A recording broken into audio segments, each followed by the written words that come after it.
High বন্ধুরা, তোমরা সবাই কেমন আছো? আমি আবারও চলে আসলাম একটা নতুন ভিডিও নিয়ে। আজ আমরা সন্ধ্যেবেলা সবাই মিলে চলে গেছিলাম একটা জন্মদিন বাড়িতে। তো সকালে উঠে সবার প্রথমে একটু ফ্রেশ হয়ে নিয়ে চলে এসেছিলাম আমার এই টেবিলটা একটু গোছাতে।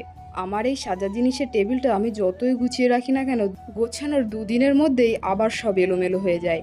তো টেবিলটা গুছিয়ে নিয়ে আমি একেবারে আমার ঘরটা ভালো করে পরিষ্কার করে ঝাড় দিয়ে নিলাম। আজ আমি খালি পেটে এই আমলকি ভেজানো জলটা খেতে ভুলে গেছিলাম।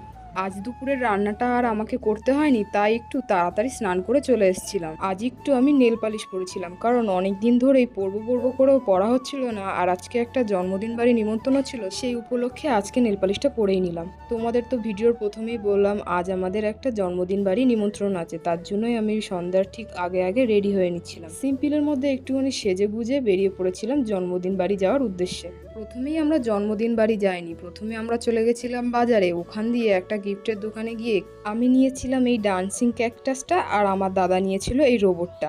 গিফটগুলো সব প্যাক করে নিয়ে আমরা সবাই মিলে চলে এসেছিলাম জন্মদিন বাড়ি। আমরা যখন সবাই মিলে গিয়ে পৌঁছালাম তখন দেখলাম কেক কাটা শুরু হয়ে গেছিল। যার জন্মদিন সে সম্পর্কে আমার ছোট মামা হয়। মা আর আমি জন্মদিনের কেক খেয়ে কিছুক্ষণ পরেই বসে পড়েছিলাম খেতে। আর তোমাদের যদি আমার ভিডিওগুলো ভালো লেগে থাকে তাহলে অবশ্যই একটা লাইক কমেন্ট শেয়ার করো।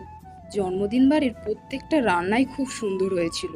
এদিকে আমরা খেতে অনেকটা লেটে বসেছিলাম, তাই আমাদের বাড়ি যেতে অনেকটা রাত হয়ে গেছিল।